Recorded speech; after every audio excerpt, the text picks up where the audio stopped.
Well, I'm back. The summer was good, mostly lazy. And for a start, I'm just gonna tell you a sentence from a very famous book. There is one knows not what sweet mystery about the sea, whose gently awful stirring seems to speak of some hidden soul beneath. Naturally, it comes from the well-known novel by Herman Melville, Moby Dick. And as I have said, the summer was okay, pretty slow and steady. As there are still a couple of months, I think 2 months remaining in 2025, this episode will undoubtedly not include every one of the 866 species discovered so far in alphabetical order, but it will give you an idea of the scope of these findings. Sea, oh glorious sea. Yeah, the summer was slow, but it went too fast. The summer was the ideal season to explore this fascinating subject, even though it is officially no, it's not. No, it's October. Oh, so it's not officially summer in Ontario. So the heat waves have mostly passed. I don't know if I missed them or not, and October, here we are. As you might anticipate from summer entertainment, this episode is a mishmash with a little bit of this and a little bit of that, without hopefully spending too much time on any one subject. Since you asked what music I listen to while doing this, I would say that it really depends on how I'm feeling. But generally, it's something uplifting like ambient and electronic music that can put me in a state of trance or flow if you want. Or as they say these days, yeah, a state of flow. And at the moment, that would be Paul and Pan and Plage Isolée. It's a relax with a French touch. Sand, sizzling asphalt, salty, submersible stainless steel, tropical cocoa cream, sweaty clean cotton, and the fragrance of water. Okay, never mind. I'm drifting again from Cyprus to the Balearic Islands. Well, new species. Using real-time imagery and genetic sequencing of ambient DNA, marine scientists have found over 800 new marine species in the last year. And this Ocean Census Project results highlight the enormous yet the undiscovered diversity of ocean life and the significance of expediting species identification to guide conservation efforts. Found off the coast of Tanzania and Mozambique, the guitar-shaped shark. Now, I'm probably going to pronounce it really bad. I think it's Rhinobatus or Rhinobatus. I'm not sure. Anyways, that guitar-shaped shark is distinguished by its unusual shape that combines traits of a shark and a ray.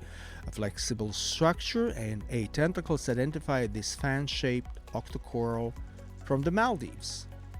And it's, again, Pteridropa magnifica, a poisonous deep-sea snail with harpoon-like teeth whose venom may find use in biomedicine. New species of brittle stars, sea spiders, mud dragons, bamboo coral, water bears, sponges, shrimp, crabs, reef fish, squat lobsters, pipe horses, limpets, hooded shrimp, and sea butterflies. Well, a sea star and a deep-sea limpet from Arctic waters at depths greater than 3,000 meters are two other noteworthy discoveries. Once more, the Ocean Census Project, which includes more than 800 scientists from 400 institutions, has helped find many of them. Its goal is to address the issue that only approximately 10% of marine species have been found to date, with an estimated 1 to 2 million species remaining undiscovered. Also, the Nippon Foundation and the Nexten Foundation started the Ocean Census Project in April of 2023 as a global effort to speed up the identification and recording of marine creatures. By investigating biodiversity hotspots across the world's oceans, from surface waters to the deepest regions, it hopes to find at least 100,000 new marine species over the course of the next 10 years. The effort speeds up species discovery, which often takes years, by utilizing cutting-edge technologies including higher resolution imagery, DNA sequencing, machine learning, and underwater vehicles. Drones, yes. And this might reduce the time to a few months, which is great. Technological advances such as genetic sequencing of environmental DNA and real-time imaging have accelerated the pace of discovery, though formal scientific description and naming can still take years. Well, as I have said, the project is to identify 100,000, and also its overreaching objective is to improve knowledge of ocean biodiversity, aid conservation initiatives, and offer essential information for the sustainable management of marine ecosystem in the face of climate change, for sure. And the Ocean Census Project also was co-founded, as I have said, by Nippon Foundation and Nexton. And the Institute promotes inclusivity and capacity building, engaging local communities, training scientists, and inspiring public interest throughout storytelling and live expedition broadcasts. The rapidly expanding knowledge of marine biodiversity, Nexton, and the Ocean Census aim to inform effective conservation strategies and policy decisions at global and local levels. Nexton's leadership in the Ocean Census is transforming how marine life is discovered, documented, and protected, leveraging global alliances and new technologies to address the urgent need for ocean biodiversity knowledge. And in addition to coordinating international collaboration spanning government, business, civil society, philanthropy, and research, Nexton co-founded and oversees the Ocean Census. So in order to speed up the discovered new species, Nexton plans and directs innovative trips to biodiversity hotspots across the globe, utilizing state-of-the-art tools like machine learning, as I have said, and DNA sequencing and high-resolution imagery. Well, to conclude, Nexton ensures that all scientific data and results from the Ocean Census are freely and publicly available. What else? I mean, seems like a lot of virtue signaling here, something that Japan doesn't comprehend, but I'll keep it for the next episode. The initiative has established a global partnership with national marine research institutes, museums, universities, philanthropic organizations, and technological partners, and it is supported by the United Nations Ocean Decade. I'm sorry, for some reason, it's been a while since I last believed that United Nations can actually do something, but that's just me. Don't judge me. Well, every discovery is listed in the Ocean Census Biodiversity Data Platform, giving researchers, environmentalists, and decision makers, hopefully, everywhere, free access to vital information on marine biodiversity. And by encouraging cooperation between scientists and organizations around the world, the project promotes knowledge sharing and the development of marine taxonomy capability. The information acquired is used to improve our understanding of ocean life. Allegedly, yes, the project has built a global network of scientists, and it is a great thing. But let's go back to guitarfish. Actually, the most striking discovery is likely, as I have said, a guitar-shaped shark, which is found off Tanzania and Mozambique, and is distinguished by its unusual form that combines traits of a ray and a shark both. Certain ray species are referred to as guitarfish because of their unusual body shape, which resembles a guitar, even though they're not actually sharks. These fish exhibit an intriguing combination of traits from both species, and again, it is fantastic because I believe it was the species was originally described in 1758, and it was William Orville Ayers who did it, and later on, it was also he also described the shovelnose guitarfish, I believe, in 1854. But recently, in 2021, a team led by Professor Dr. Kazi Ahsan Habib and Jaidul Islam formally named a new species of giant guitarfish, which was found in Bangladesh. And Again, guitarfish are members of Rhinobatida family, which includes rays, and despite their similar resemblance to sharks, they differ significantly in where their gill slits are located. Rays, such as guitarfish, have gills on their undersides, whereas sharks have them on the sides of their bodies. Guitarfish having an extended shark-like body and a tail in the back, and a flattened ray-like body in the front. Well, to assist them blend in with their sandy or muddy bottom surroundings, their bodies can be olive to sandy brown, frequently speckled, and their snouts are usually pointed. That sounds like Fleckentarne. Fish that live on the bottom. Guitarfish favors estuaries, shallow coastal waters, and occasionally even freshwater environments. They're renowned for their cunning ambush predation, frequently hiding in the muck of sand until only their eyes and spiracles holes for consuming water are visible, then waiting to ambush their victim. Their main food sources are tiny fish, mollusks, and crabs. Like sharks, they use their tails from side to side to swim, but like other rays, they also use their pectoral fins for acceleration and steering. And some specific species of guitarfish include like bowmouth guitarfish, also known as shark ray, which is critically endangered and can reach lengths up to 8 feet. Atlantic guitarfish also, this species is smaller, typically reaching about 30 inches in length, and is found in the western Atlantic Ocean. Then there's a shovel-nosed guitarfish, and it's found in eastern Pacific Ocean and can reach up to 5.5 feet in length. And many guitarfish species, including the bowmouth and common guitarfish, are facing conservation threats due to overfishing, both targeted and bycatch, habitat degradation, and pollution. They're slow to reproduce, making them vulnerable to population declines.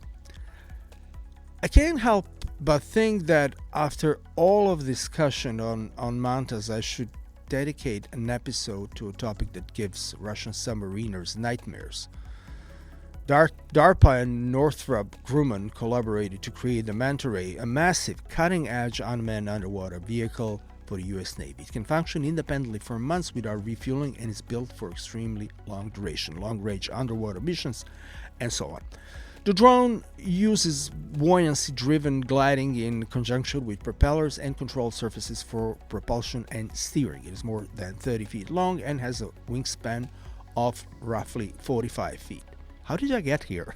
Oh my god. Anyways, let's get back to the topic and briefly discuss some of the key players in the study. So, Professor Habib and Dr. Kazi Hassan Habib's scientific work was instrumental in the identification and formal description of Glaucostegus, a genus of guitarfish. And Hasina Azad and the late Professor Dr. Azad Shafruddin, the former head of the horticulture department at Bangladesh Agricultural University in Miem Singh, and the parents of this eldest son. He's also the grandson of the late Momtazuddin Ahmed and the retired settlement officer of the Ministry of Land in Bangladesh, and so on. Dr. Kazi Ahsan Habib is a professor and the chairman of the Department of Fisheries Biology and Genetics at the Faculty of Fisheries, Aquaculture, and Marine Science.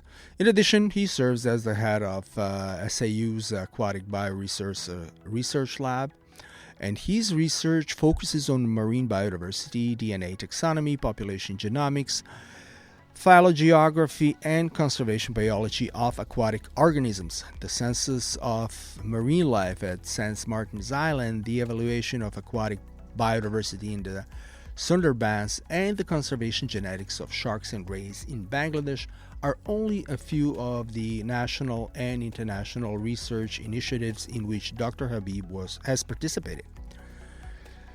And also, in addition to writing numerous scientific books and textbooks, he has published more than 50 research publications, and he also holds a PhD in marine biology from the Korea Institute of Ocean Science and in Bangladesh Agricultural University, I believe.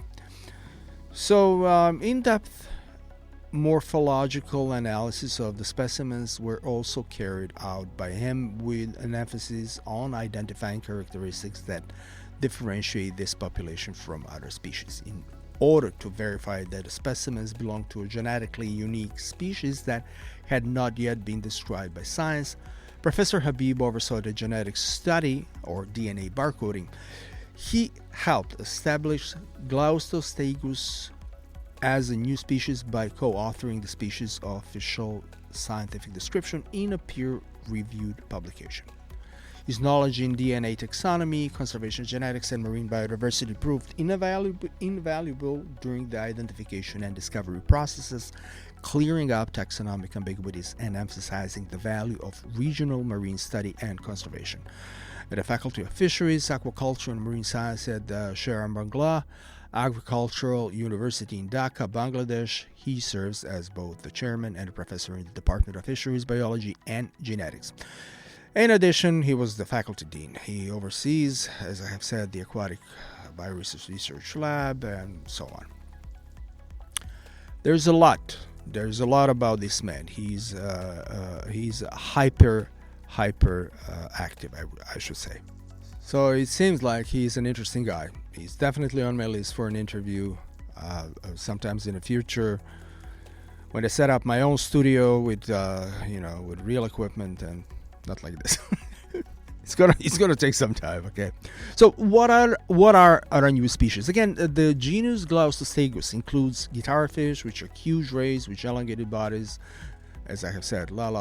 The Indo-Pacific region is home to species of this genus, including the enormous shovel-nosed ray and the sharp-nosed or granulated guitarfish, in addition to having long, pointed snouts and flattened bodies that are suited for benthic habitat. Certain species can reach length of up to 2.7 meters, and these rays are benthic demersal fish living typically in shallow coastal waters and on continental shelves, feeding on shellfish or invertebrates.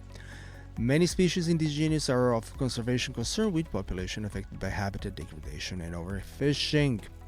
But I have already mentioned that. According to Oceanographic magazine, the new octocoral was first recorded in the Maldives during the Necton Foundation's first descent mission in 2022. It is one of only 5 known species of its genus, and it's first recorded from the Maldives. This discovery was part of a larger effort to explore the deep sea and mesophotic ecosystem of the Maldives, which are actually pretty poorly studied compared to the well-known shallow coral reefs.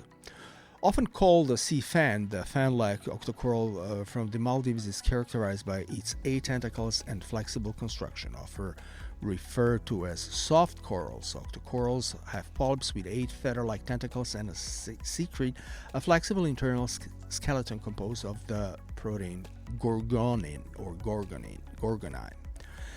The fan-shaped colony, which can bend and sway in water currents, is supported by this flexible skeleton. In order to collect plankton from the water, sea fans spread their tentacles and grow in a flat, branching fan-like shape. These corals are colony creatures that might thrive in turbulent marine conditions like those around the Maldives because of their soft yet flexible structure. And something for Halloween, I guess it's a stuff of nightmares. A venomous deep-sea snail. That already sounds horrible. Okay, it's almost Halloween. All right. So a venomous deep-sea snail, or Pteridropa magnifica, equipped with harpoon-like teeth, whose venom might have biomedical applications. In the South Pacific, Pteridropa magnifica is a recently identified species of a marine gastropod, or sea snail, that can be found 200 to 500 meters below the surface of Vanuatu and New Caledonia. What's going on with Vanuatu? I think it's already gone. But no, okay, good. I really hope there won't be any more Anyways, it is a member of the Pterida family, specifically the genus Pteridropa, and these predatory snails have venomous harpoon-like teeth that precisely inject toxins into their victims. Brrr. Pteridropa magnifica itself produces peptides with potential uses in cancer treatment and pain relief, and the venom of similar species has helped progress medicine by helping to relieve chronic pain. During the ocean census trip, which found over 800 new marine species, Dr. Peter Stahlschmidt of the University of Landau in Germany made a discovery of this species. Okay, another German success story. New species of brittle stars, mud dragons, sea butterflies, sponges, shrimp, crabs, reef fish, squat lobsters, pipe horses, limpets, hooded shrimp, sea spiders, and bamboo coral were also found by researchers. A sea star and a deep sea limpet from Arctic waters at depths greater, listen to this, greater than 3,000 meters. Holy smoke, it must be really freezing down there. Are two other noteworthy discoveries. And these species were found during 10 worldwide missions that explored depths ranging from 1 meter to almost 5,000 meters, utilizing a combination of divers, piloted submersibles, and remotely operated vehicles. I don't know if you ever heard about SWAT. I mean, not like special police forces. Like, it's instead of SWAT, this is SWOT, which translates to Surface Water and Ocean Topography Satellite Mission, which is a collaborative project led by NASA and the French space agency CNES, which contributes from the Canadian Space Agency, and the UK Space Agency as well. SWOT provides two-dimensional, high-resolution mapping of the world's oceans and surface waters, detecting ocean characteristics at least 10 times finer than previous satellite technologies. And it can resolve small-scale phenomena like sub-mesoscale eddies, which are crucial for transporting heat and carbon in the ocean and significantly influence the dynamics of the global climate. More precise forecasts of ocean behavior and ecosystems' reactions to climate change are made possible by circulation models, including NASA's ECHO, ECCO. It has been demonstrated that including SWOT data into ocean models can reduce projections of sea surface height and velocity by up to 16 and 6%, particularly in dynamic areas like the Gulf Stream, and this makes it possible to monitor and predict ocean conditions and extreme occurrences more accurately. SWOT's potential to uncover hidden seafloor structures has been demonstrated by the finding of about 100,000 undiscovered seamounts beneath the ocean surface. And numerous applications are supported by the mission's data, such as monitoring the movement of pollutants and nutrients, evaluating water resources, recording changes in sea level in different regions, and providing information for coastal and fishery management. SWOT analysis is a significant advancement in our knowledge of freshwater and ocean systems, offering vital information for planning, resource management, and science. And among SWOT's primary purposes are measuring lakes, rivers, reservoirs, and seas water surface elevations in SWOTs of around 2 km by 2 km with previously unheard of precision. And there's also recording changes in ocean surface height at far finer scales than earlier satellites, which is really impressive, and creating two-dimensional pictures of water surface roughness and sea surface height across large areas using synthetic aperture radar interferometry, or SAR. Every 21 days, around 90% of the oceans and surface water on Earth are surveyed, supplying information that is essential for comprehending freshwater management, ocean circulation, the impacts of climate change, and the forecasting of extreme weather events. A nadir altimeter and a K-band radar interferometer are part of the mission's technology. The instrument's excellent spatial resolution allows it to examine ocean circulation phenomena at the mesoscale and submesoscale, which influence climate through the transport of carbon and heat. In order to construct 3D ocean circulation dynamics from surface measurements, SWOT will also combine in situ measurements with ocean surface data in order to help climate science and water resource management globally. SWOT offers significant advancements in satellite oceanography and hydrology by allowing for detailed monitoring on Earth's water surfaces and their dynamic changes. We can also mention recent statistics when it comes to fisheries. While maintaining catch rates, technological advancements in fishing gear have allegedly reduced bycatch by up to 85%, which is, again, Very impressive. If this number is correct, this is really good news. Notably, the copperband butterfly's fish successful captive reproduction represents a turning point in the conservation of wild fish and a sustainable aquarium trade. Also, something about coral restoration and resilience, the introduction of symbiotic bacteria and the use of drones for precise fragment placement are two examples of new coral restoration approaches that have greatly improved coral survival rates during heat waves. These developments could revolutionize reef conservation efforts and are currently being tested on the Great Barrier Reef.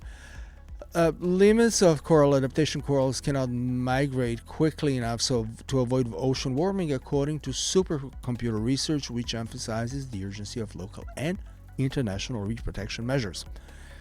Considering some not so great news I heard about coral reefs a couple of days ago, I don't know about that. I don't think it's climate only, but you know what? I don't want to go down that rabbit hole. Speaking of which,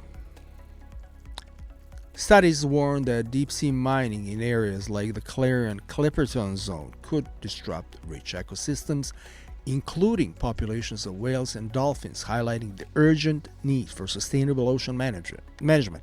If you don't know what it is, the Clarion-Clipperton Zone, or CCZ, is a vast environmental management area of the Pacific Ocean located between Hawaii and Mexico, spanning approximately 4.5 million square kilometers.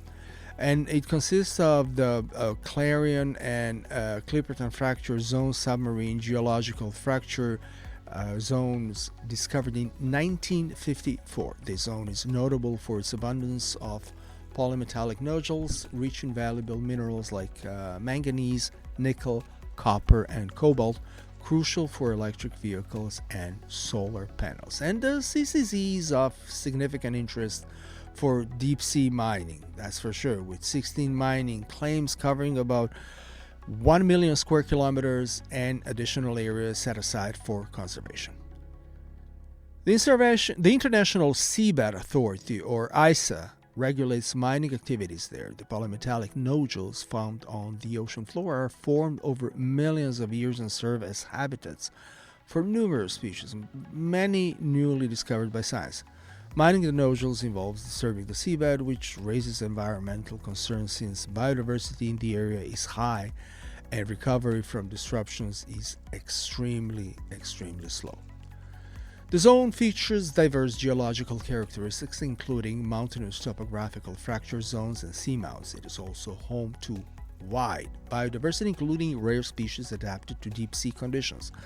Mining in the CCZ thus involves balancing the demand for critical minerals against the potential long-term impacts on a unique deep-sea ecosystem. I would be all for asteroid mining, but the profit margin there probably wouldn't be the greatest. The updated financial model for polymetallic nodule mining in CCZ estimates potential revenues around 1.5 billion per year for a large-scale mining operation, while asteroid mining has literally exorbitant upfront costs estimated around 100 billion, which is probably a complete understatement. If you want to know more about asteroid mining, you can listen to episode 28 of my podcast, which might give you some idea about it. In any case, the summer is over, but that's actually a good thing because it's good to be back to what I do. Next time we fly to Japan. Until then, stay selective. Bye-bye.